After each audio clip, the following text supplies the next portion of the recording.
ఆర్షవాక్యం.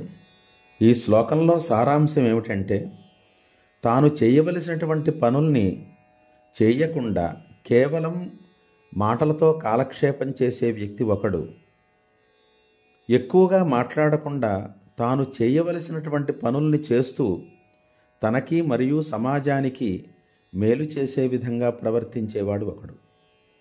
ఈ ఇద్దరిని గురించి ఒక మేఘాన్ని ఉదాహరణగా చెప్తూ వివరిస్తున్నారు. ఈ శ్లోకాన్ని భావంతో వివరించడానికి ముందుగా ఈ శ్లోకంలో ఉన్నటువంటి పదాలని విభజించి ఆ తర్వాత ఆ పదములకు ఒక అన్వయక్రమం ద్వారా ఒక వాక్యరచన ఏ విధంగా ఉందో తెలియజేసి వాటికి ప్రతిపదార్థాన్ని తెలియజేసి ఆ తర్వాత శ్లోక భావాన్ని వివరించే ప్రయత్నం చేస్తాను. శరది నవర్షతి గర్జతి వర్షతి వర్షాసు నిస్వనో మేఘః నీచో వదతి న కురుతే వదతి న సాధుః కరోత్యేవ. పదవిభాగం. శరది న వర్షతి గర్జతి వర్షతి వర్షాసు నిస్వనః మేఘః నీచః వదతి న కురుతే వదతి నా సాధుః కరోతి ఏవ. ఈ శ్లోకంలో ఉన్న పదాలకి ఒక అన్వయక్రమం ద్వారా వాక్యము ఏ విధంగా ఏర్పడుతుందో దాన్ని పరిశీలిద్దాం. మేఘః శరది నవర్షతి గర్జతి. మేఘః వర్షాసు నిస్వనః వర్షతి.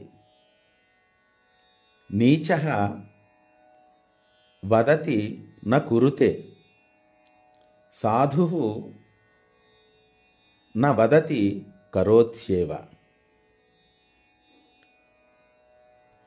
ప్రతిపదార్థం.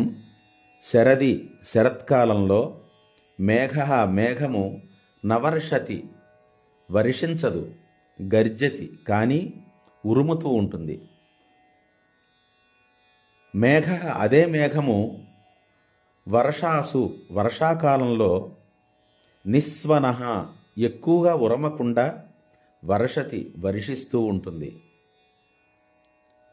నీచః అధముడు, వదతి ఎక్కువగా మాట్లాడుతూ ఉంటాడు, నకురుతే చేయవలసిన పనుల్ని మాత్రం చెయ్యడు.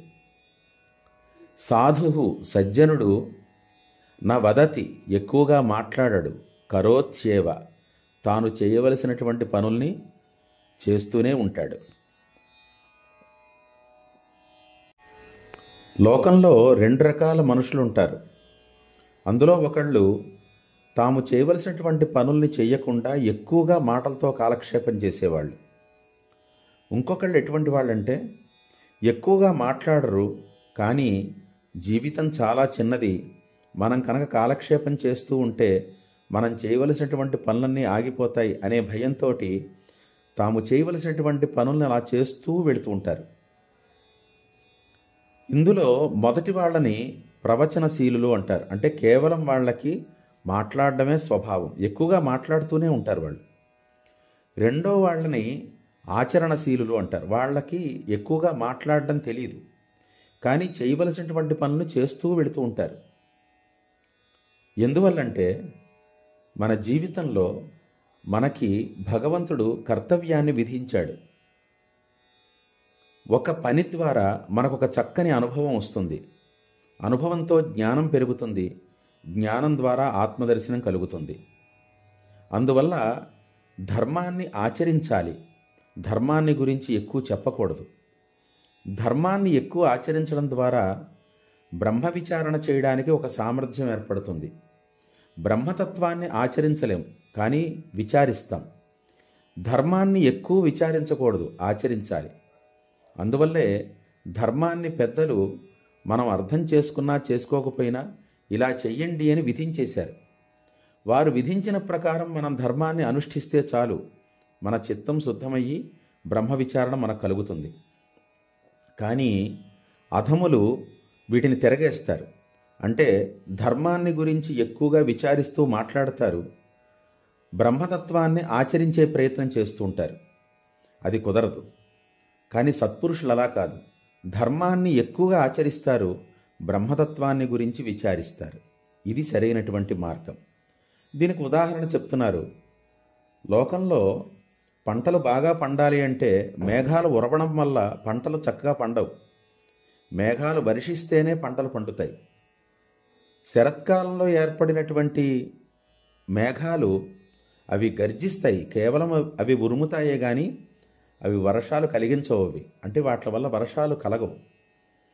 కానీ వర్షాకాలంలో ఉన్నటువంటి మేఘాలు దట్టంగా ఆకాశంలో ఏర్పడి వాటి నుంచి ఉరుములు తక్కువ వస్తాయి, వర్షం ఎక్కువగా ఏర్పడుతుంది. అలాగే సత్పురుషులు తక్కువ మాట్లాడతారు, ఎక్కువ ఆచరిస్తారు.